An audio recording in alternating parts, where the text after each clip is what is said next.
1 minute मुसव्विस पास कीजिएगा।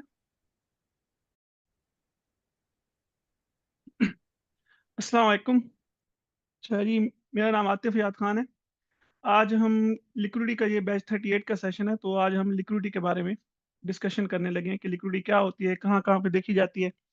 तो इसको हम 2 पार्ट्स में डिवाइड करेंगे। आज का जो पार्ट होगा मेजरली वो इंट्रोडक्शन होगा और बेसिक्स होंगे, फिर कल के जो पार्ट होगा उसमें फिर हम इसको और चीज़ों के साथ मिला के वॉल्यूम के साथ, स्ट्रक्चर के साथ मिलाएँगे, ठीक है? तो अभी हम आगाज़ करते हैं कि पहले कि लिक्विडिटी होती क्या है? लिक्विडिटी मार्केट में बेसिकली मार्केट का फ्यूल है। ट्रेडिंग की दुनिया में लिक्विडिटी जैसे गाड़ी को चलने के लिए पेट्रोल चाहिए होता है, इसलिए इस मार्केट को मूव करने के लिए आप ये समझिए कि एक इस मार्केट का फ्यूल जो है वो लिक्विडिटी है, ठीक है? लिक्विडिटी कोई भी जब हम और एक ऑर्डर लगाते हैं, चाहे वो ट्रेड कोई भी ट्रेड लगाते हैं, वो बाय की लगाते हैं, सेल की लगाते हैं, कोई भी ऑर्डर लगाते हैं, वो बेसिकली हमारी लिक्विडिटी होती है। कोई भी जो ट्रेड होती है, इवन आपके जो स्टॉप लॉस जो ब्रेक इवन का आप लगाते हैं, वो भी आपकी लिक्विडिटी है। आप एक ट्रेड लगाते हैं, उसका जो स्टॉप लॉस लगाते हैं, वो आपके एक लिक्विडिटी पॉइंट है। उसको हम लिक्विडिटी कहते हैं, ठीक है? तो ये मार्केट को जब भी मार्केट ने एक साइड मूव करना होता है, तो most of the time market ने अगर बाय जाना है, तो वो क्या करती है, एक दफ़ा बायर्स को निकाल के बाय जाती है। ये इम्पोर्टेंट क्यों होती है? इम्पोर्टेंट इसलिए होती है कि जब ये मार्केट आपकी लिक्विडिटी की ट्रेड होती है, तो अगर बाय जाना है मार्केट ने, जब मार्केट सारे लोगों को बाय से निकाल लेगी, तो उसके बाद जो आपकी ट्रेड होती है, वो बहुत ज़्यादा सेफ हो जाती है। क्योंकि मार्केट को फिर दोबारा अगर आपने किसी भी पॉइंट से ट्रेड लिया, सपोज़ करें हमने इस पॉइंट से ट्रेड लिया, अगर इस पॉइंट से मार्केट ने इस पिछली स्विंग की लिक्विडिटी ले ली है, जितने पहले से लोग यहाँ पे बायर बैठे थे, रेडी बैठे थे, जब उन्होंने सारों को निकाल लिया है, अब अगर हमने ट्रेड लिया, तो हमारी ट्रेड थोड़ी सेफ हो गई है। क्यों? क्योंकि मार्केट को अब दोबारा नीचे आने की ज़रूरत नहीं है। अगर उसने बाय जाना था तो मैक्सिमम लोगों को बाय से निकाल दिया उसने, उन लोगों के स्टॉप लॉसेस ले लिए। तो इसलिए लिक्विडिटी हमारे पास एक बहुत ही मेजर किरदार अदा करती है और इम्पोर्टेंट किरदार अदा करती है हमारी ट्रेडिंग में। और इसलिए इम्पोर्टेंट होती है क्यों? क्योंकि जब लिक्विडिटी स्वीप होने के बाद आपकी ट्रेड बनती है तो वो बहुत ज़्यादा सेफ होती है। स्पेसिफिकली अगर ये वॉल्यूम के साथ हमें कन्फर्मेशन देती है तो। अच्छा, अब हम पढ़ते हैं कि लिक्विडिटी इसके लिए इतना इंट्रोडक्शन काफ़ी है, अब हम इसके लिए देखते हैं कि लिक्विडिटी होती क्या है? मतलब कहाँ-कहाँ पे होती है? कोई भी जो आपके स्विंग पॉइंट होते हैं, ठीक है? कोई भी जो स्विंग पॉइंट होता है, उसके हाई और लोज़ के नीचे लिक्विडिटी होती है। जो लोगों के स्टॉप लॉस होते हैं, सपोज़ करें कि इस जगह से मार्केट में लोगों ने सेलिंग की है, यहाँ से। यहाँ से अगर लोगों ने सेलिंग की है, तो उन लोगों ने स्टॉप लॉसेस कहाँ पे लगाए होंगे? इस स्विंग के ऊपर लगाए होंगे, ठीक है? यहाँ पे। इस हाई के ऊपर लगाए होंगे ना, तो यहाँ पे ये जो उन लोगों के स्टॉप लॉसेस हैं, ये मार्केट के लिए क्या है? एक लिक्विडिटी है। यहाँ से मार्केट जाएगी, लोगों के स्टॉप लॉसेस जब लेगी, तो एक अपोज़िट रिएक्शन आएगा। वो अपोज़िट रिएक्शन क्यों आता है? क्योंकि यहाँ से लोगों के ऑर्डर एक मिटिगेट हुए।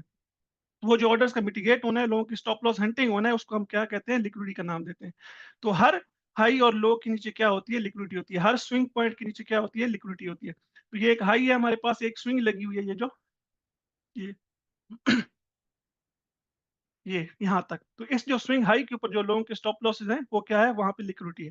उसके बाद ये जो स्विंग लो है, इस स्विंग लो के भी नीचे क्या है? लिक्विडिटी है। इस स्विंग जो स्विंग हाई होता है उसको हम क्या कहते हैं? By side liquidity.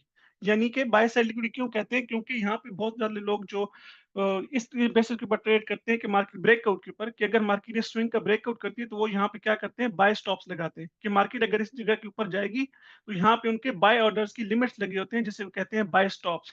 वो उनके बाय स्टॉप्स एक्टिव हो जाते हैं। इसलिए जो स्विंग हाई के ऊपर होती है, इस लिक्विडिटी को क्या कहते हैं? बाय साइड लिक्विडिटी कहते हैं। इसी तरह जो स्विंग लो के नीचे होती है, ये एक हमारे पास एक स्विंग लगा हुआ है, तो इस स्विंग लो के नीचे जो लोगों के स्टॉप लॉस कहते होते हैं और जो लोगों के ऑर्डर्स होते हैं, यानी कि अगर मार्केट इस एरिया के नीचे ब्रेकआउट करेगी, जैसे अभी मार्केट ने इस एरिया के नीचे ब्रेकआउट किया है, तो इस ब्रेकआउट के ऊपर बहुत सारे ऑर्डर्स एग्जीक्यूट हुए होंगे, सेल के ऑर्डर्स एग्जीक्यूट हुए होंगे। तो जो स्विंग लो के नीचे लिक्विडिटी होती है, उसको क्या कहते हैं? Sell side liquidity. तो अभी हमने क्या जाना है कि हर स्विंग पॉइंट के ऊपर, चाहे वो स्विंग हाई हो या स्विंग लो हो, उसके ऊपर और नीचे लिक्विडिटी होते हैं, लोगों के स्टॉप लॉसेस होते हैं। ठीक है? अभी इसके बाद हम और कुछ देखते हैं। अभी ये वाला स्विंग पॉइंट है, इसके नीचे क्या होगी? इसको हम कहते हैं सेल साइड लिक्विडिटी। क्यों? क्योंकि मार्केट जब नीचे आएगी, इस एरिया को ब्रेक करेगी, तो लोगों के सेल ऑर्डर्स लगे होंगे, यहाँ पे सेल स्टॉप्स लगे होंगे। सेल स्टॉप क्या होता है? जैसे मार्केट इसका ब्रेकआउट होता है, तो उन लोगों के सेल के ऑर्डर्स एक्टिव हो जाते हैं। तो इस स्विंग लो के नीचे जो लिक्विडिटी क्या कहते हैं उसको? सेल, इसको कहते हैं सेल साइड लिक्विडिटी। और जो स्विंग हाई के ऊपर होती है, उसको कहते हैं बाय साइड लिक्विडिटी। तो मोस्ट ऑफ द टाइम अगर मार्केट ने बाय जाना है, वो क्या करेगी? पहले सेल साइड लिक्विडिटी लेगी। यहाँ से आप देखें, यहाँ से जो पूरी वेव आई है बाय की, वो कब आई है? जब मार्केट ने ये सेल साइड लिक्विडिटी उठा ली है। तो एक अभी एक किस्म की हमने लिक्विडिटी पढ़ी है, कौन सी? सेल साइड लिक्विडिटी और by side liquidity. Sell side liquidity होती है स्विंग लोज के नीचे, और बाय साइड लिक्विडिटी होती है स्विंग हाइज के ऊपर। अच्छा, दूसरी तरह किस्म की हमारे पास एक टाइप होती है लिक्विडिटी जिसको कहते हैं हम एक्सटर्नल लिक्विडिटी और इंटरनल लिक्विडिटी। अभी जो हमने लिक्विडिटी की टाइप पढ़ी है ना, सेल साइड लिक्विडिटी और बाय साइड लिक्विडिटी, ये बेसिकली एक्सटर्नल लिक्विडिटी है, क्योंकि एक्सटर्नल स्विंग पॉइंट के ऊपर होती है। ये जो स्विंग है इसके ऊपर जो लोगों के स्टॉप लॉस होते हैं, जिसको अभी हमने कहा है बाय साइड लिक्विडिटी, इसी को क्या कहते हैं, एक्सटर्नल लिक्विडिटी। बेसिकली जो भी स्टॉप लॉसेस होते हैं वो सारी क्या होती है, एक्सटर्नल लिक्विडिटी। वो बेशक यहाँ पे पड़ी है, जो इधर से अगर किसी ने बाय किया है तो यहाँ पे भी जो लोगों के स्टॉप लॉस पड़े हैं उसको भी हम एक्सटर्नल लिक्विडिटी कहते हैं। ठीक है? तो एक्सटर्नल लिक्विडिटी क्या है? कोई भी जब भी कोई एक जो ट्रेडर है वो बाय करता है या सेल करता है तो उसका जो स्टॉप लॉस है वो क्या है? वो हमारे लिए एक एक्सटर्नल लिक्विडिटी है। इसी इसी की तरह एक होती है इंटरनल लिक्विडिटी। इंटरनल लिक्विडिटी कौन-सी होती है? जो हमारे पॉइंट ऑफ इंटरेस्ट होते हैं, जहाँ पे स्मार्ट मनी के अपने ऑर्डर्स होते हैं। वो ऑर्डर्स क्या कहाँ-कहाँ पे होते हैं? हमारे जितने भी पॉइंट ऑफ इंटरेस्ट होते हैं, order block, FEG, breaker block, BPR, inversion, ये वाले जो एरियाज़ होते हैं जहाँ पे स्मार्ट मनी के अपने ऑर्डर्स होते हैं, इसको हम क्या कहते हैं? Internal liquidity. एक्सटर्नल लिक्विडिटी किसको कहते हैं? एक्सटर्नल लिक्विडिटी कहते हैं स्विंग पॉइंट्स के ऊपर, रेंजेस के ऊपर जो लोगों के स्टॉप लॉसेस होते हैं। यहाँ पे जो लोगों के स्टॉप लॉसेस होंगे, जो मार्केट लेती है, इसको क्या कहते हैं? External liquidity.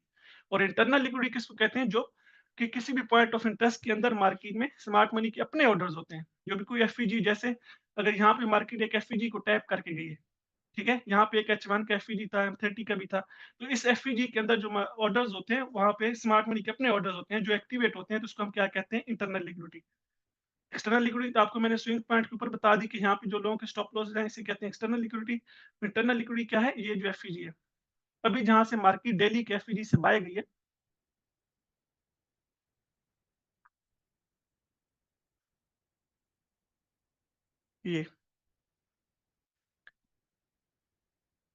ये जो डेली का एफईजी है हमारे पास, ये वाला, यहाँ पे क्या है, स्मार्ट मनी के और बड़े जो बिग प्लेयर्स होते हैं, उनके अपने ऑर्डर्स होते हैं। तो इस टाइप की लिक्विडिटी को क्या कहते हैं हम? Internal liquidity. इसी तरह ये जो ऑर्डर ब्लॉक पड़ा है, इस ऑर्डर ब्लॉक पे भी स्मार्ट मनी के अपने ऑर्डर्स होते हैं। तो जो भी कोई पॉइंट ऑफ इंटरेस्ट होता है, बेसिकली कहने का मतलब है, जो पॉइंट ऑफ इंटरेस्ट होते हैं, जहाँ से हम बाय सेल देख रहे होते हैं, तो वहाँ पे स्मार्ट मनी के अपने ऑर्डर्स होते हैं, उसको कहते हैं इंटरनल लिक्विडिटी। और हमारा सबसे जो स्ट्रॉन्गेस्ट पॉइंट कौन-सा होता है, जहाँ पे ये दोनों किस्म की लिक्विडिटी कंबाइन होती है, उसको कहते हैं हम हाई प्रोबेबिलिटी ज़ोन, वो हम आगे डिस्कस करेंगे। इसके बाद अब ये तक हमने 2 तरह की लिक्विडिटी पढ़ ली है, sell side liquidity, by side liquidity और एक्सटर्नल लिक्विडिटी और इंटरनल लिक्विडिटी। अभी इसको इंट्रोडक्शन में दे रहा हूँ, कल इंशाल्लाह इसकी एग्जांपल और साथ वॉल्यूम के साथ कैसे मिलाना है, स्ट्रक्चर के साथ कैसे मिलाना है, वो हम पार्ट 2 के अंदर डिस्कस करेंगे। इसके बाद दूसरी किस्म की लिक्विडिटी कौन-सी होती है? Session liquidity. सेशन लिक्विडिटी क्या होता है? कौन-सी होती है? आपको दिखाता हूँ। हमें पता है मार्केट में 3 से 4 सेशन होते हैं। जिसमें डिफरेंट लोग ट्रेड होते हैं। एक टोक्यो सेशन होता है, जिसे एशियन सेशन कहते हैं, एक लंदन सेशन होता है और एक होता है एनवाई सेशन। तो इन सेशन के दौरान जितनी भी ट्रेडिंग होती है, उसके जो हाई और लो पॉइंट बनते हैं उस सेशन के, उसको हम क्या कहते हैं? Session liquidity. इस सेशन लिक्विडिटी में हमारे पास जो मोस्ट इम्पोर्टेंट होती है, वो होती है एशियन लिक्विडिटी, जो कि यहाँ पे एशियन सेशन वाला जब आप ये इंडिकेटर ऑन करेंगे, तो यहाँ से ये इंडिकेटर आपको बताएगा कि ये जो सेशन है, आज का जो एशियन सेशन था, वो यहाँ से इस जगह से शुरू हुआ है और यहाँ पे खत्म हुआ है। तो इस सेशन के ऊपर और जो नीचे लिक्विडिटी होगी, इसको क्या कहते हैं हम? Session liquidity. और हमारे पास सबसे बेस्ट ट्रेड कब बनती है? जब इस सेशन की लिक्विडिटी स्वीप करके बंद होती है। जी, यहाँ पे देखिए, यहाँ पे एक बाय की ट्रेड हमें दी होगी, जैसे ही इस सेशन की लिक्विडिटी स्वीप हुई है, तो यहाँ पे हमें एक अच्छी बाय की ट्रेड मिली होगी। इसी तरह अगर इस एशियन सेशन का हाई स्वीप होगा, तो एशियन सेशन हाई स्वीप के ऊपर भी हमें एक ट्रेड मिल सकती है सेल साइड की। तो लिक्विडिटी कहाँ-कहाँ पे होती है? सेशन की लिक्विडिटी कहाँ पे होती है? सेशन के हाई और लो के ऊपर। ठीक है? यहाँ पे देखें, ये हमारे पास एक एशियन सेशन की लिक्विडिटी थी। यहाँ पे मार्केट ने क्या किया, इस सेशन का लो स्वीप करके यहाँ पे एक बाय की वेव आई है।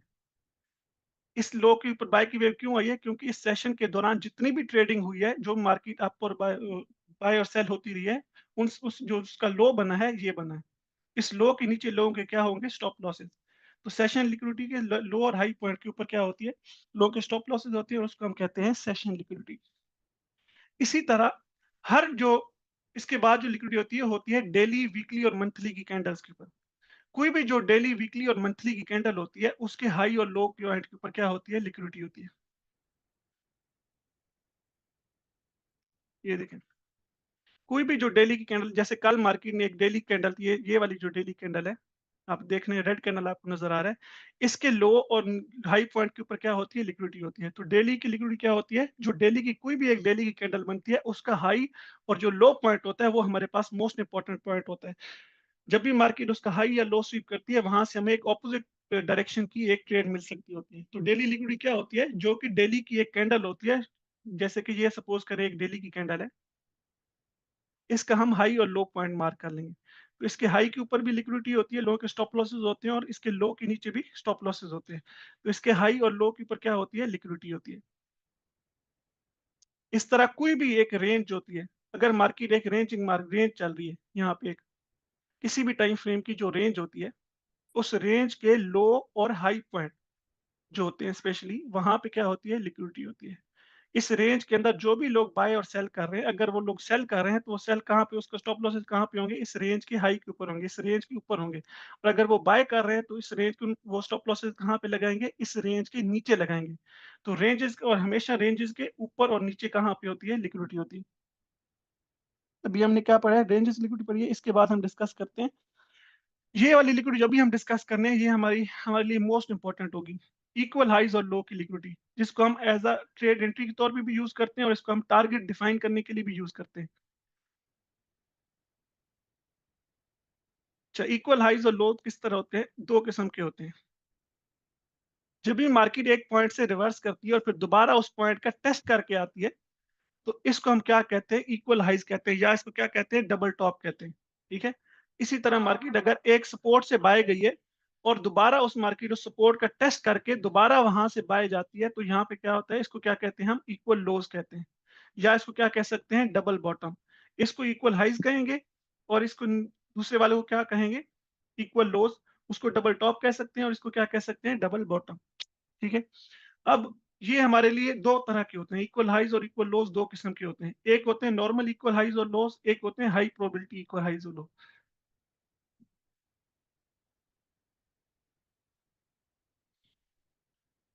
फिर मैं दूसरे टाइप की इक्वल हाइज़ बताता हूँ,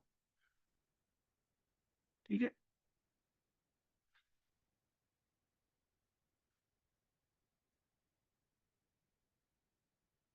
ठीक है? 2 तरह की इक्वल हाइज़ और लोज़ होते हैं। अगर आप देखें तो इन दोनों में फ़र्क क्या है? इन दोनों में फ़र्क ये है कि जो पहले वाली किस्म है इक्वल हाइज़ की, इसमें अगर देखें तो मार्केट एक स्विंग की लिक्विडिटी लेके यहाँ से वापस आई है। ठीक है? इसका मतलब है कि यहाँ पे जो लोगों के इस स्विंग के ऊपर जो लोगों के स्टॉप लॉसेस थे, वहाँ से मार्केट वो कलेक्ट करके आ रही है, ग्रैब करके आ रही है। ठीक है? इस स्विंग की लिक्विडिटी स्वीप करके आ रही है। जबकि इस जगह के ऊपर अगर आप यहाँ पे देखें जो दूसरा पॉइंट है, यहाँ पे मार्केट ने लिक्विडिटी स्वीप नहीं की बल्कि वो पहले से रिवर्स हो गई है। ठीक है? इस जगह से क्या किया उसने पहले से रिवर्स हो गई है, इसी जगह की रेजिस्टेंस बना के। यहाँ पे उसने पिछली जो स्विंग के लोगों के स्टॉप लॉसेस थे वो उड़ा के आ रही है, वो ग्रैब करके आ रही है। लेकिन आप दूसरे पॉइंट पे देखेंगे तो दूसरा जो इक्वलाइज़ है दूसरे टाइप के, यहाँ पे मार्केट क्या कर रही है उसी को एज़ अ रेजिस्टेंस यूज़ करते हुए वहाँ से रिजेक्ट हो गई है। इस स्विंग पॉइंट के ऊपर नहीं गई है। इस स्विंग पॉइंट के ऊपर ना जाने का मतलब ये है कि इस स्विंग की जो लिक्विडिटी है वो प्रोटेक्टेड है। लिक्विडिटी प्रोटेक्टेड होने से मुराद ये है कि इस स्विंग के जो लोगों के स्टॉप लॉसेस हैं वो सेफ हैं। अभी तक मार्केट ने वो नहीं लिए हैं। ठीक है? तो ये वाली स्विंग जो पहला टाइप है इसमें क्या किया मार्केट ने जो पिछली स्विंग थी उसकी लिक्विडिटी ले ली है, लोगों के एक दफा स्टॉप लॉस ले गए। बेसिकली हम जो इक्वल हाइज और इक्वल लोज को एज अ टारगेट्स यूज करते हैं।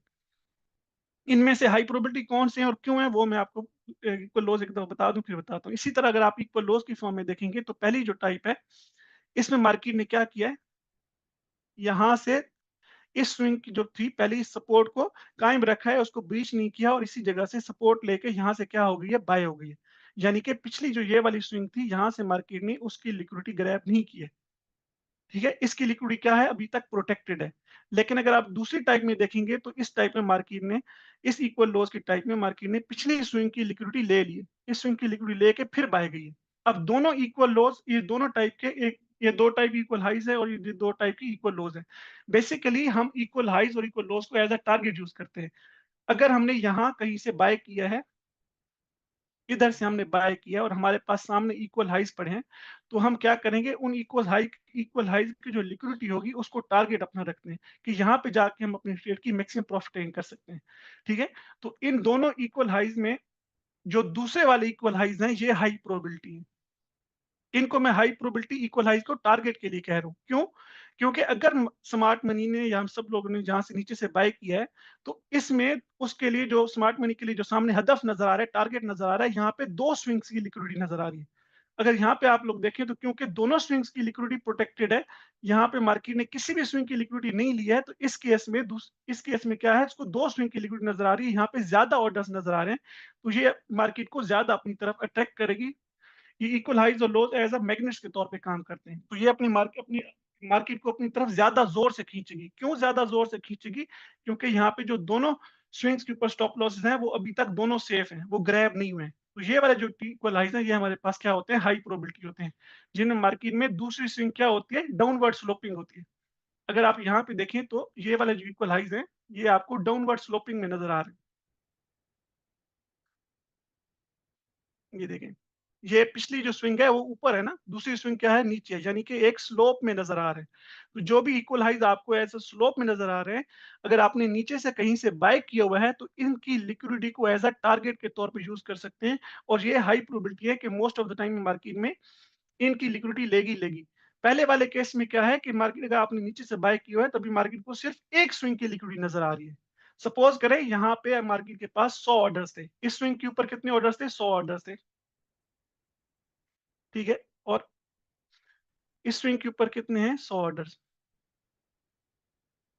तो ये वाले जो 100 ऑर्डर्स थे ये मार्केट में से जो लोगों के स्टॉप लॉसेस थे 100 ऑर्डर्स के, ये मिटिगेट हो गए, ये ग्रैब हो गए। यहाँ से जब मार्केट इस स्विंग के ऊपर गई थी तो वो ग्रैब करके नीचे आई है। अब अगर वो नीचे से कहीं से बाय ऊपर बाय जा रही है तो उसको सामने कितने नजर आ रहे हैं, सिर्फ 100 नजर आ रहे हैं। क्यों? क्योंकि पिछले वाले जो 100 ऑर्डर्स थे वो तो मार्केट ऑलरेडी ले चुकी है।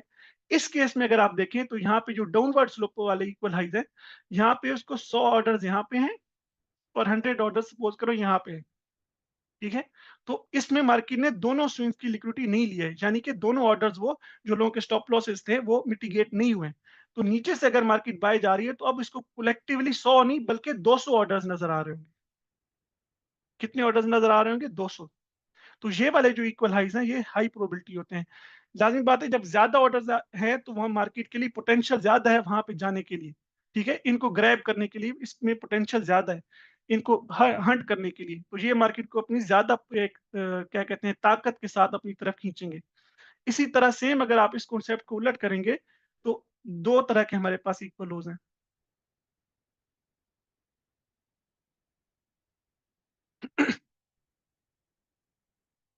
एक इक्वल लोज हैं जो कि अपवर्ड स्लोपिंग में, और एक इक्वल है नॉर्मल है जिसमें मार्केट में एक स्विंग की लिक्विड ले लिए।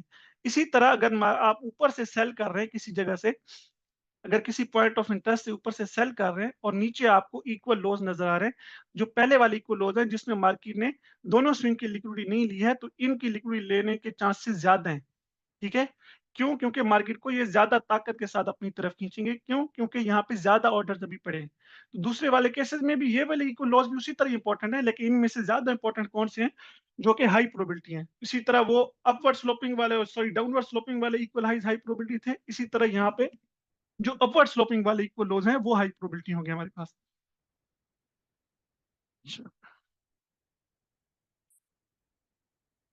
इसके बाद हम डिस्कस करते हैं हाई प्रोबेबिलिटी जोन को।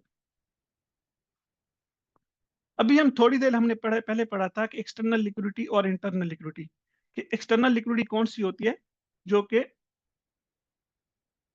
कि स्विंग्स पॉइंट्स के नीचे होती है, ठीक है। जो लोगों के स्टॉप लॉसेस होते हैं उसको कहते हैं एक्सटर्नल लिक्विडिटी। और इंटरनल लिक्विडिटी कौन कौन सी होती है, बल्कि मैं इसको एक और तरीके से बनाता हूँ।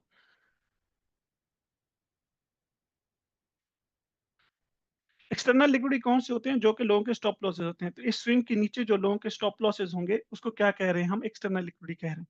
और इंटरनल लिक्विडिटी कौन सी होती है, जहां पे स्मार्ट मनी के अपने ऑर्डर्स होते हैं, यानी कि पॉइंट ऑफ इंटरेस्ट की लिक्विडिटी।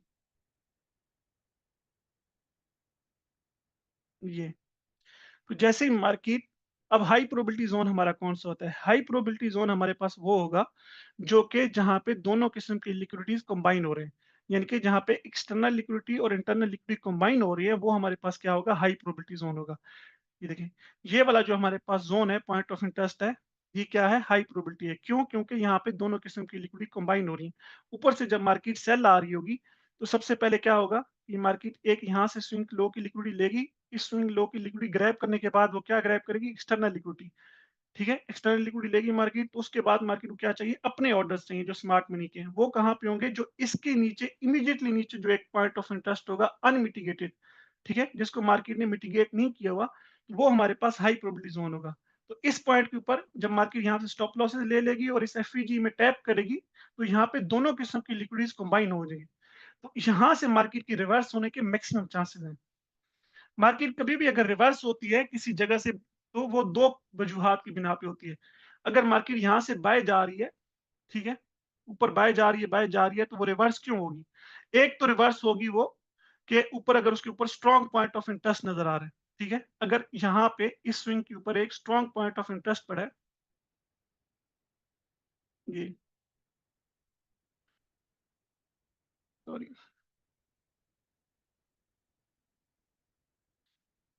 ये हमारे पास एक कोई भी बड़े टाइम फ्रेम का पॉइंट ऑफ इंटरेस्ट पड़ा है। अगर मार्केट यहाँ से बाय जा रही है, तो रिवर्सल के लिए 2 रीज़न्स होते हैं। पहला रीज़न क्या है कि मार्केट जब उस पॉइंट ऑफ इंटरेस्ट से टकराएगी, तो वहाँ से एक रिवर्सल आएगा, ठीक है? क्योंकि वहाँ पे ऑर्डर्स होंगे, सेल सेल के ऑर्डर्स होंगे, तो सेल के पॉइंट ऑफ इंटरेस्ट से टकराएगी, तो वहाँ से मार्केट में एक रिवर्सल आते हैं, वहाँ से मार्केट रिजेक्शन लेती है, रिवर्स होती है। एक तो हमारे पास रीज़न होता है पॉइंट ऑफ इंटरेस्ट का। दूसरा रीज़न होता है मार्केट जब भी एक डायरेक्शन में जा रही है, अगर उसके सामने क्या आ रही है?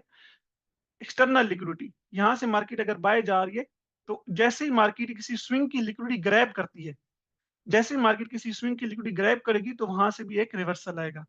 तो यानी कि अभी तक हमने क्या पढ़ा है कि एक एक्सटर्नल लिक्विडिटी जब मार्केट लेती है, लोगों के स्टॉप लॉस लेती है, तो वहां से रिवर्सल आता है। और दूसरी क्यों रिवर्सल आता है? जब मार्केट एक स्ट्रॉन्ग पॉइंट ऑफ इंटरेस्ट से टैप करती है, तो रिवर्सल आता है।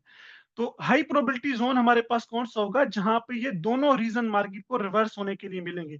अगर एक ही पॉइंट के ऊपर एक्सटर्नल लिक्विडिटी और इंटरनल लिक्विडिटी कंबाइन हो रही है, तो वो हमारे पास हाई प्रोबेबिलिटी जोन होगा। हाई प्रोबेबिलिटी जोन हम उसको इसीलिए कह रहे हैं क्योंकि मार्केट को 2 रीजन मिल रहे हैं रिवर्स होने के। ऊपर से अगर मार्केट सेल आ रही है, तो पहला रीजन जैसे ही मार्केट यहाँ पे एक्सटर्नल लिक्विडिटी लेगी, तो यहाँ से एक रीजन मिलेगा, उसको ताकत मिल एक फोर्स लगेगी उसको रिवर्स भेजने के लिए। उसके बाद दोबारा जैसे ही मार्केट उसके नीचे पॉइंट ऑफ इंटरेस्ट में टैप करेगी, यहाँ से भी एक फोर्स लगेगी उसको ऊपर भेजने के लिए, रिवर्स करने के लिए। तो जब ये दोनों फोर्सेस कंबाइन होती हैं, एक्सटर्नल और इंटरनल लिक्विडिटी, तो वो जो पॉइंट होता है उसको क्या कहते हैं हम? High probability zone. आपकी जो भी बाइंग होगी, जहाँ पे ऐसे पॉइंट के ऊपर स्ट्रॉन्ग बाइंग होगी, आपको कोई भी ज़ोन अगर रिजेक्शन दे ना दे, ये हाई प्रोबेबिलिटी ज़ोन लाज़मी आपको बाय जहाँ से बाय मिलेगी, मिलेगी मोस्ट ऑफ द केसेज़ में। तो ये पॉइंट क्या है हमारा? High probability zone. ये बाय के केस में हो गए। दोबारा एक दफ़ा मैं इसको दोबारा बनाता हूँ।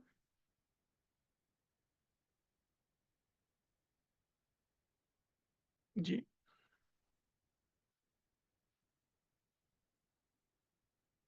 ये जो आपका पॉइंट ऑफ इंटरेस्ट है, जो कि किसी स्विंग की लिक्विडिटी के नीचे आ रहा है। यहाँ पे एक स्विंग लगी हुई है इस पॉइंट के ऊपर। एक सेकंड, ये जो पॉइंट है, यहाँ पे क्या होंगे? लोगों के स्टॉप लॉसेस। इस स्विंग के नीचे। तो कोई भी पॉइंट ऑफ इंटरेस्ट एक बाय का अनमिटिगेटेड पॉइंट ऑफ इंटरेस्ट जो कि किसी स्विंग के नीचे होता है, उसको हम क्या कहते हैं? High probability zone. जैसे ही मार्केट इस जोन में टैप करेगी, इस स्विंग की लिक्विडिटी लेके नीचे पॉइंट ऑफ इंटरेस्ट में टैप करेगी, तो यहाँ पे मैक्सिमम चांसेस हैं बाय जाने के लिए। इसलिए इस जोन को हम क्या कहते हैं? High probability zone. अगर इसको हम दूसरी तरह सेल के लिए देखें, तो सेल के लिए कैसे होगा?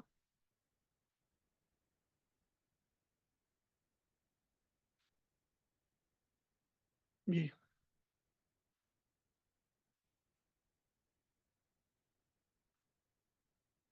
ठीक है, तो थोड़ा सा मैं और डिफरेंट बनाने की ट्राई करता हूँ।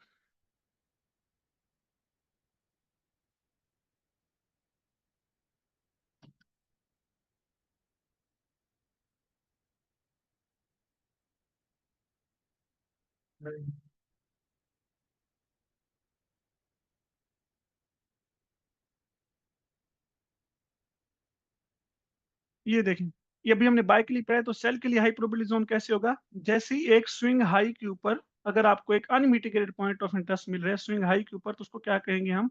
High probability zone. यहाँ से मार्केट जाएगी, इस स्विंग की लिक्विडिटी लेके जैसे ही ऊपर अनमिटिगेटेड जोन में टैप करेगी, तो यहाँ पे मैक्सिमम चांसेस हैं मार्केट के रिवर्स होने के। इस जोन को हम क्या कहते हैं? हाई प्रोबेबिलिटी जोन सेल के लिए। ये बाय का सिनेरियो होगा, ये है सेल के सिनेरियो। तो अभी हम कुछ एग्जांपल देख लेते हैं हाई प्रोबेबिलिटी ज़ोन की। जैसे कि हम 30 मिनट के टाइम फ्रेम में कल जो हमने बाय किया था, तो उसका जो हमने टारगेट लगाया था, वो हाई प्रोबेबिलिटी ज़ोन का लगाया था। ये देखिए, पहले मैं आपको सेल की एग्जांपल दिखा देता हूँ। ये ज़ोन चेक करें। ये हमारे पास एक सेल के लिए हाई प्रोबेबिलिटी ज़ोन है। हाई प्रोबेबिलिटी ज़ोन क्यों है? क्योंकि यहाँ पे अगर आप देखें तो इस ज़ोन से पहले आपको क्या नज़र आ रही है? यहाँ पे लिक्विडिटी नज़र आ रही है, एक स्विंग नज़र आ रही है। इस ज़ोन को टैप करने से पहले ये देखिए, ये एक स्विंग नज़र आ रही है। इस स्विंग के ऊपर क्या होंगे? लोगों के स्टॉप लॉसेस होंगे, ठीक है? मैक्सिमम लोगों के स्टॉप लॉसेस क्या होंगे? इस स्विंग के ऊपर आएँगे। यहाँ पे एक एक्सटर्नल लिक्विडिटी आ गई और इसके इमीडिएटली ऊपर क्या पड़ा है? हमारे पास एक अनमिटिगेटेड ज़ोन पड़ा है, अनमिटिगेटेड एफपीजी पड़ा है। जहाँ पे क्या होंगे? स्मार्ट मनी के अपने ऑर्डर्स होंगे। तो यहाँ पे क्या हो रहा है? दोनों किस्म की लिक्विडिटी कंबाइन हो रहे हैं। इस स्विंग से जैसे ही इस स्विंग के मार्केट इस स्विंग के ऊपर गई है, तो इन जो इस स्विंग के ऊपर स्टॉप लॉसेस थे, एक्सटर्नल लिक्विडिटी वो ली है और इस एक्सटर्नल लिक्विडिटी लेने के ऊपर ही फौरन ही ऊपर क्या पड़ा है? एक एफईजी पड़ा है, जिसको मार्केट ने जब उसको टैप किया तो वहां से उसको क्या मिली है? Internal liquidity. तो जैसे ही दोनों किस्म की लिक्विडिटी कंबाइन हुई है, वहां से मार्केट में एक शार्प रिवर्सल आया। इस जोन को हम क्या कहते हैं? High probability zone.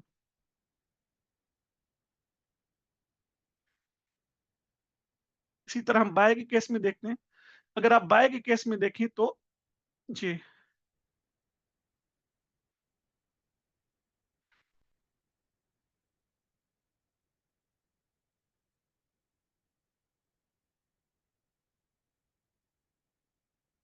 ये यहाँ से मार्केट अगर आप देखें तो ये H4 का एक एफईजी है बाय का और इसके ऊपर एक क्या लगी हुई है? एक स्विंग लगी हुई है, ठीक है? ये कोई भी पॉइंट ऑफ इंटरेस्ट अगर बाय का पॉइंट ऑफ इंटरेस्ट है और उसके ऊपर एक स्विंग लगी है, तो वो उसको क्या बना देगा? High probability. ये मार्केट जैसे ही ये देखें, ये अनमिटिगेटेड एफईजी H4 का और इसके ऊपर ये जो स्विंग लगी हुई है, तो जैसे मार्केट ने इसको अप्रोच किया, यहाँ से मार्केट ने क्या किया? इस स्विंग की लिक्विडिटी ली है। जैसे इस स्विंग की लिक्विडिटी लेके नीचे इस H4 के अनमिटिगेटेड जोन में टैप किया है, तो यहाँ से एक बहुत ही स्ट्रॉन्ग बाय की वेव आई है। ठीक है? तो यहाँ पे दोनों किस्म की लिक्विडिटी कंबाइन हो रहे हैं, तो ये हमारे पास क्या है? एक हाई प्रोबेबिलिटी ज़ोन होगा। एक कोई भी पॉइंट ऑफ इंटरेस्ट के ऊपर जितनी ज़्यादा लिक्विडिटी होगी, वो उसको उतना ज़्यादा हाई प्रोबेबिलिटी ज़ोन बना देगा। अगर उसके ऊपर एक स्विंग की लिक्विडिटी बनी है, तो वो पावरफुल होगा और अगर उसके ऊपर आके 2 स्विंग बन गए हैं, यानी कि इक्वल लोज़ बन गए हैं, तो वो ज़ोन क्या होगा? और ज़्यादा पावरफुल हो जाएगा। यानी कि एक ज़ोन के ऊपर जितनी सारी लिक्विडिटी इकट्ठी हो जाएगी, वो ज़ोन हमारे लिए बाय के लिए उतना ज़्यादा इंपॉर्टेंट हो जाएगा। जैसे मार्केट इन लोज़ की लिक्विडिटी यहाँ से ग्रैब करेगी, नीचे पॉइंट ऑफ इंटरेस्ट में टैप करेगी, अब यहाँ पे अगर आपको वॉल्यूम की कंफर्मेशन मिलती है, तो ये आपका सबसे बेस्ट ज़ोन है बाय करने के लिए और most of the maximum chances है कि मार्केट यहाँ से बाय जाएगी। अगर किसी पॉइंट ऑफ इंटरेस्ट के ऊपर आके रेंज जो स्टार्ट हो जाती है, अगर मार्केट आके क्या करना शुरू कर देती है, किसी पॉइंट ऑफ इंटरेस्ट के ऊपर टैप करने से पहले अगर मार्केट यहाँ पे क्या करती है? रेंज स्टार्ट करने देती है, तो क्योंकि इस रेंज के नीचे भी लोगों के स्टॉप लॉसेस होंगे, एक्सटर्नल लिक्विडिटी होगी, तो एक हाई प्रोबेबिलिटी ज़ोन के ऊपर एक पॉइंट ऑफ इंटरेस्ट के ऊपर अगर रेंज हो रही है बहुत सारी, तो भी वो पॉइंट ऑफ इंटरेस्ट हमारा क्या बन जाएगा? हाई प्रोबेबिलिटी बन जाएगा। ठीक है? उम्मीद है आपको हाई प्रोबेबिलिटी ज़ोन की समझ आ गई होगी। इसकी मैं आपको कुछ एग्ज़ाम्पल और दिखा देता हूँ। अगर डेली में एक एग्ज़ाम्पल देखते हैं, ये देखिए। अभी डेली में अगर आप देखें, ये वाला पॉइंट ऑफ इंटरेस्ट जो है, ये जो एफईजी है हमारे पास, ये एक हाई प्रोबेबिलिटी एफईजी था डेली के हिसाब से। क्यों? एक तो ये ब्रेकर ब्लॉक के ऊपर अलाइन हो रहा है, इस वजह से भी एक इम्पोर्टेंट ज़ोन था, लेकिन मेजरली ये हाई प्रोबेबिलिटी ज़ोन क्यों है? क्योंकि इस ज़ोन से ऊपर अगर आप देखें तो एक स्विंग लगी हुई है। ये स्विंग इसको क्या बना रही है? हाई प्रोबेबिलिटी ज़ोन बना रही है। जैसे मार्केट ने इस स्विंग की लिक्विडिटी ली, नीचे इस ज़ोन में अनमिटिगेटेड ज़ोन में टैप किया, तो यहाँ से आप देखिए कितनी स्ट्रॉन्ग वेव आई है। तो ये ज़ोन से स्ट्रॉन्ग इसी वजह से है क्योंकि ये हमारे पास एक हाई प्रोबेबिलिटी ज़ोन था। इसकी आपको और भी काफ़ी सारी एग्ज़ाम्पल देखने को मिल जाएँगी। उम, इसी तरह आपको वीकली में भी एक हाई प्रोबेबिलिटी ज़ोन यहाँ पे मिल रहा है। यहाँ कहीं से मार्केट एक स्ट्रॉन्ग बड़ी वेव से बाय आई है, तो मोस्ट ऑफ द केसेज़ में वो कहाँ से आई होगी? एक हाई प्रोबेबिलिटी ज़ोन से। ये हमारे पास एक ऑर्डर ब्लॉक और एफईजी है वीकली का और इसके ऊपर अगर आप देखें तो ये एक स्विंग लगी हुई है। जैसे मार्केट ने स्विंग की लिक्विडिटी ग्रैब की, अब आप देखें ऊपर वाला एफईजी वहाँ से बाय की मूव नहीं आई। वैसे तो वो ऑलरेडी मिटिगेटेड था, लेकिन फिर भी उसके अनमिटिगेटेड पोर्शन से भी बाय की मूव नहीं आई। बाय की मूव कहाँ से आई है? जो कि अनमिटिगेटेड जोन था और जिसके ऊपर स्विंग लगी हुई थी। जैसे मार्केट ने इस स्विंग की लिक्विडिटी ग्रैब की है, इस जोन पे टैप किया हाई प्रोबेबिलिटी जोन पे, तो यहाँ पे एक स्ट्रॉन्ग बाय की मूव आई है। अभी तक हमने जितनी भी किस्म की लिक्विडिटी पढ़ी है, चाहे वो डेली की लिक्विडिटी पढ़ी है, सेशन की लिक्विडिटी पढ़ी है, स्विंग्स की लिक्विडिटी पढ़ी है, रेंजेस की लिक्विडिटी पढ़ी है, जब भी अगर आपने बाय बाय या सेल देखना है तो कोशिश करनी है उस, अगर रेंज है तो रेंज के हाई और लो के नीचे पॉइंट ऑफ इंटरेस्ट हो। यानी कि अगर अगर मार्केट में एक सेकंड, अगर एक रेंज चल रही है यहाँ पे, तो कोशिश करनी है कि इस रेंज के ऊपर आपको एक अनमिटिगेटेड जोन मिले, रेंज के हाई के ऊपर अगर आपने सेल करना है, ठीक है? या अगर आपने बाय करना है तो इस रेंज के नीचे आपको एक हाई प्रोबेबिलिटी जोन मिले, यानी कि एक अनमिटिगेटेड पॉइंट ऑफ इंटरेस्ट मिले। तो रेंजेस, अगर मार्केट रेंज कर रही है तो आप रेंज के ऊपर जोन फाइंड करेंगे, हाई रेंज के हाई के ऊपर फाइंड करेंगे सेल के लिए, और रेंज के नीचे लो के फाइंड क्या करेंगे, बाय के लिए। इसी तरह अगर सेशन चल रहा है, सेशन की जो लिक्विडिटी है उसके लिए भी अगर एक सेशन का लो है तो कोशिश क्या होगी कि इस सेशन के एशियन सेशन की जो लिक्विडिटी है इसके नीचे आपको एक अनमिटिगेटेड पॉइंट ऑफ इंटरेस्ट मिले, या इस सेशन जो का हाई होगा उसके ऊपर आपको मिले। यानी कि जिस किस्म की भी लिक्विडिटी है, एक्सटर्नल लिक्विडिटी है, तो उसके साथ जो इंटरनल लिक्विडिटी कंबाइन होगी वो आपका सबसे बेस्ट जोन होगा। अच्छा, इसके बाद हम डिस्कस करते हैं ऑर्डर फ्लो को। ऑर्डर फ्लो क्या होता है?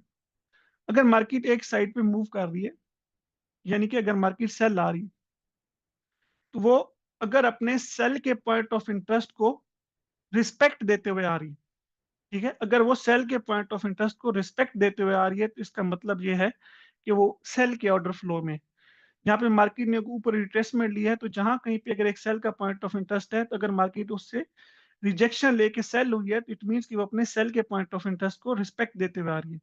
अगर मार्केट अपने सेल के पॉइंट ऑफ इंटरेस्ट को रिस्पेक्ट देते हुए सेल आ रही है, तो इसका मतलब ये है कि मार्केट सेल के ऑर्डर फ्लो में। और इसी तरह अगर मार्केट बाय बाय जा रही है और अपने बाय के पॉइंट ऑफ इंटरेस्ट को रिस्पेक्ट देते हुए जा रही है, इट मीन्स कि वो मार्केट बुलिश ऑर्डर फ्लो में, ठीक है? अगर वो, और जैसे ही मार्केट ने अपने यहाँ पे मार्केट सेल के ऑर्डर फ्लो में आ रही थी, जैसे ही उसने सेल के पॉइंट ऑफ इंटरेस्ट को रिस्पेक्ट देना बंद कर दी, यानी कि यहाँ पे अगर हमारे पास एक सेल का एफईजी था, तो यहाँ से मार्केट ने क्या किया है, इसको रिस्पेक्ट नहीं दी, बल्कि बल्कि इसको ऊपर ब्रेक कर दिया। अगर इसने उसको ऊपर ब्रेक कर दिया तो इसका मतलब है यहाँ पे ऑर्डर फ्लो टूट गया है। अगर जो मार्केट सेल के ऑर्डर फ्लो में आ रही थी, सेल के पॉइंट ऑफ इंटरेस्ट को रिस्पेक्ट देते हुए सेल में आ रही थी, तो अगर मार्केट ने जैसे ही एक सेल का पॉइंट ऑफ इंटरेस्ट ब्रेक किया है, सेल का पॉइंट ऑफ इंटरेस्ट के ऊपर क्लोजिंग कर दिया है, अगर यहाँ पे एक सेल का एफईजी था और उसके ऊपर जाके क्लोजिंग कर दिया, तो इसका मतलब क्या है कि उसने सेल का जो ऑर्डर फ्लो था उसको तोड़ दिया, ठीक है? और इसी तरह अगर मार्केट बाय जा रही है और ऊपर जाके उसने अपने एक बाय के पॉइंट ऑफ इंटरेस्ट में किसी भी एफईजी को नीचे ब्रेक कर दिया। ब्रेक करने से क्या मुराद है? यहाँ पे हमारे पास एक बाय का एफईजी है, बाय के एफईजी के नीचे एक मोमेंटम कैंडल क्लोज हो गई है, तो इसका मतलब क्या है कि जो बुलिश ऑर्डर फ्लो है, यहाँ से जो बाय की वेव जा रही थी, उसका वहाँ पे खत्म हो गया, इख्तिताम हो गया, वो बाय की वेव फिनिश हो गई है। तो यहाँ पे बाय का ऑर्डर फ्लो टूट गया। इसी तरह ऑर्डर फ्लो शिफ्ट किसको कहते हैं? यहाँ पे जब मार्केट ने सेल आ रही थी और सेल के पॉइंट ऑफ इंटरेस्ट को तोड़ा है, तो यहाँ पे सेल का ऑर्डर फ्लो टूट गया है। तो ये ऑर्डर फ्लो शिफ्ट कब होगा? जब मार्केट यहाँ पे सेल के ऑर्डर फ्लो को तोड़ के सेल की एफईजी को ब्रेक करके बाय के एफईजी बनाना शुरू कर देगी और उनको रिस्पेक्ट देना शुरू कर देगी। अगर उनको रिस्पेक्ट देना शुरू कर दिया है, तो इसका मतलब ऑर्डर फ्लो शिफ्ट हो गया। पहले जो सेलिंग में मोमेंटम था, वो मोमेंटम कब टूटा है? जब सेल का एफईजी ब्रेक हुआ है। जैसे ही पहला सेल का एफईजी ब्रेक हुआ है, तो वहां से जो सेलिंग के अंदर मोमेंटम था वो स्टॉप हो गया, ठीक है? सेल का ऑर्डर फ्लो टूटा है और जैसे ही वहां से सेल का एफईजी ब्रेक करके मार्केट ने बाय का एफईजी बनाया है और उसको रिस्पेक्ट दिया है, तो वहां से क्या हो गया, बुलिश ऑर्डर फ्लो स्टार्ट हो गया। यानी कि बाय का जो मोमेंटम था वो सेल साइड से बाय साइड शिफ्ट हो गया। तो ऑर्डर फ्लो सेल साइड से बाय साइड शिफ्ट हो गया। इसी तरह अगर मार्केट ऊपर बाय जा रही है और मार्केट क्या करती है कि बाय जा रही है और पहले क्या करती है, बाय का एफईजी नीचे ब्रेक करती है। अगर बाय का एफईजी नीचे ब्रेक कर रही है, तो इसका मतलब क्या है कि जो बाइंग के अंदर मोमेंटम था वो अब वीक हो गया, ठीक है? जो बाइंग प्रेशर था उसमें एक स्टॉप आया है। जैसे मार्केट ने बाय का एफवीजी ब्रेक किया यानी कि बुलिश ऑर्डर फ्लो टूटा है और उसके बाद अगर यहाँ पे सेल का एफवीजी बनता है, जैसे यहाँ पे सेल का एफवीजी बनेगा तो इसका मतलब है यहाँ से मार्केट ने अपना ऑर्डर फ्लो शिफ्ट कर रही है। जो पहले बाइंग थी वो बाइंग स्टॉप हो गई और यहाँ से एक सेल की वेव आना शुरू हो गई यानी कि सेलिंग स्टार्ट हो गई है। ठीक है? बाय का ऑर्डर फ्लो टूटा है और सेल का ऑर्डर फ्लो स्टार्ट हो गया। इसकी एक एग्जांपल देखते हैं हम।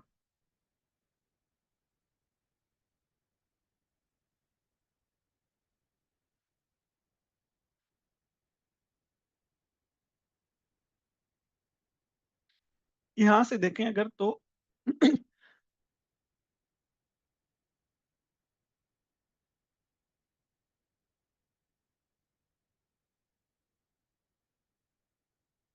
मैं आपको इस वे में दिखाता हूँ कि कैसे मार्केट ने अपना ऑर्डर फ्लो शिफ्ट किया है। यहाँ से मार्केट अगर आप शुरू करें तो बाय की वेव आ रही है। मार्केट अपने बाय के पीओआई को टैप करके बाय जा रही है। ठीक है? मार्केट में अपने बाय के एफपीजी को रिस्पेक्ट दे रही है। यानी कि बाय का एफपीजी अगर नीचे ब्रेक नहीं हो रहा और मार्केट बाय जा रही है, तो इसका मतलब ये है कि मार्केट अपने बुलिश ऑर्डर फ्लो है। लेकिन यहाँ पे अगर आप देखें तो ये पहला जो एफईजी था यहाँ पे, ये जो गैप है, इसको मार्केट ने नीचे ब्रेक किया है। तो यहाँ पे ये वाला भी एफईजी क्या हुआ है? नीचे ब्रेक हुआ है। ब्रेक होने से मुराद ये है कि उस एफईजी के नीचे क्लोजिंग होगी। तो जैसे मार्केट ने यहाँ पे बाय के एफईजी को नीचे ब्रेक किया है, तो यानी कि जो बाय का ऑर्डर फ्लो था, जो बुलिश मोमेंटम था, वो उसको एक दफा ब्रेक लगी है, वो स्टॉप हुआ है। तो अब हमें अगर ऑर्डर फ्लो शिफ्ट करना है यानी कि सेलिंग आनी है, तो फिर हमें क्या चाहिए? एक सेल का एफईजी। तो वो अगर आप देखें तो जैसे मार्केट ने ये वाला बाय का एफईजी ब्रेक किया है, मैं इसको थोड़ा सा जूम करता हूँ इस लेग को।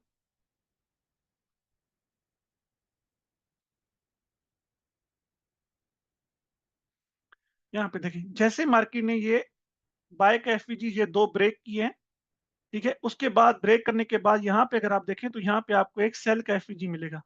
यानी कि बाय का एफईजी ब्रेक करके मार्केट ने सेल के एफईजीज बनाना शुरू कर दिए। इसका मतलब है बाइंग के अंदर जो मोमेंटम था वो टूटा है और सेलिंग के अंदर मोमेंटम स्टार्ट हो गया।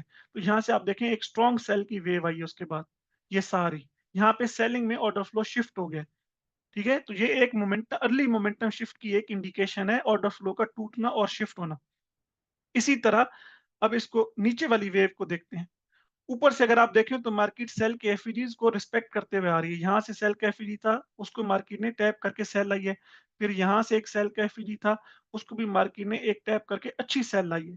इसके बाद जैसे ही ये H1 के अंदर ये वाला हमारे पास जो सेल का एफईजी था, ये सेल का एफईजी जैसे ही मोमेंटम कैंडल से टूटा है, इस सेल के एफईजी के ऊपर जब मार्केट ने क्लोजिंग की है, तो यहाँ पे जो सेलिंग आ रहा था, जो सेलिंग प्रेशर था, जो सेल की वेव थी, उसको एक स्टॉप लगा है। यानी कि सेलिंग में मोमेंटम टूटा है। अब बाइंग में मोमेंटम कब स्टार्ट होगा या हमें कैसे पता चलेगा कि यहाँ से बाय आने लगी है? जैसे ही मार्केट ने इस सेल के एफईजी को तोड़ के अगर आप देखें यहाँ पे एक बाय का एफईजी बनाया है। तो यहाँ से हमें एक इंडिकेशन मिली है कि जो सेलिंग थी, उसका यहाँ पे इख्तिताम हुआ है और यहाँ से बाइंग शुरू हो गई है। इसको हम कन्फर्म किस तरह कर सकते हैं? 7 वॉल्यूम के। अगर आप यहाँ पे देखें तो इसी कैंडल में सबसे बड़ा वॉल्यूम है, यहाँ पे एक सेलिंग क्लाइमैक्स भी लगा हुआ है। तो ये 2 चीज़ें हमें कन्फर्म कर रही हैं कि जो ऊपर से सेल की वेव आ रही थी, जो सेलिंग प्रेशर था वो यहाँ पे स्टॉप हुआ और यहाँ से बाइंग स्टार्ट हो गई है। जैसे मार्केट ने पहला सेल का एफईजी ये तोड़ा है, ये वाला। जैसे मार्केट ने पहला सेल का एफईजी तोड़ा है या पहला या आप ये भी कह सकते हैं वेव के एंड वाला, लास्ट, वहाँ से जो बियरिश ऑर्डर फ्लो है वो टूटा है और यहाँ से जैसे ही उसके सामने बेस अगर बने या ऊपर नीचे भी बन सकता है, जैसे ही पहला बाय का एफईजी बने, सेल का एफईजी तोड़ के जैसे ही पहले बाय का एफईजी बने, तो यहाँ से इसका मतलब है ऑर्डर फ्लो शिफ्ट हो गया है। तो जैसे ही यहाँ से ऑर्डर फ्लो शिफ्ट हुआ है, इसके बाद देखें कितनी स्ट्रॉन्ग बाय की वेव ली है ऊपर। अब हम इस वेव के अंदर देखते हैं कि इस वेव के अंदर क्या हुआ।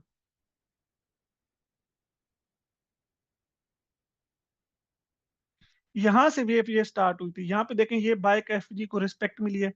उसके बाद यहाँ पे एक बाय का एफईजी था, उसको भी मार्केट रिस्पेक्ट करते हुए ऊपर गई है। ऊपर जा रही है, जा रही है, जा रही है। टॉप के ऊपर अगर आप देखें जहाँ पे, अब बीच में भी अगर आप देखें तो एक बाय का एफईजी था जो कि नीचे ब्रेक नहीं हुआ है। यहाँ पे जाकर आप एंड पे जाके देखें इस बुलिश वेव को, जहाँ पे खत्म कहाँ हो रही है बुलिश वेव, ये हमारे पास एक लास्ट बाय का एफईजी है, ये वाला। यहाँ पे देखें तो ये मार्केट ने इस कैंडल के जरिए इस बाय के एफईजी को ब्रेक कर दिया। जैसे ये बाइक एफईजी ब्रेक हुआ है, यहाँ से बुलिश मोमेंटम का क्या हुआ है, खात्मा हुआ है, बुलिश मोमेंटम टूटा है, यानी कि जो बाइंग नीचे से आ रही थी, यहाँ पे उसके लिए थोड़ी देर स्टॉप लगा है। तो अब ये सिर्फ स्टॉप हमारे लिए काफ़ी नहीं है, तो हमें यहाँ पे सेलिंग की कोई इंडिकेशन भी तो चाहिए। तो जैसे मार्केट ने बाय का एफईजी ब्रेक किया है, तो उसके सामने अगर आप देखें, तो यहाँ पे एक सेल का एफईजी छोटा-सा ज़ूम करके देखेंगे, नहीं तो ये वाला भी है, यहाँ पे एक सेल का एफईजी बना है। ये इस पॉइंट के ऊपर आके मार्केट ने क्या किया है, अपना ऑर्डर फ्लो शिफ्ट किया है। जैसे ही बाय कैफी ब्रेक करके सामने सेल कैफी बना है, उसके बाद आप देखें कितनी स्ट्रॉन्ग एक सेल की वेव आई है, ठीक है? ये वेव देखें कितनी स्ट्रॉन्ग एक सेल की वेव आई है। इसको हम क्या कहते हैं, ऑर्डर फ्लो शिफ्ट करना। जब मार्केट अपने एक साइड के पॉइंट ऑफ इंटरेस्ट को डिसरिस्पेक्ट करके दूसरे टाइप के पॉइंट ऑफ इंटरेस्ट को रिस्पेक्ट करना शुरू कर देती है, तो उसको हम क्या कहते हैं, शिफ्ट ऑफ ऑर्डर फ्लो। मुझसे भाई 2 मिनट स्टॉप कीजिए।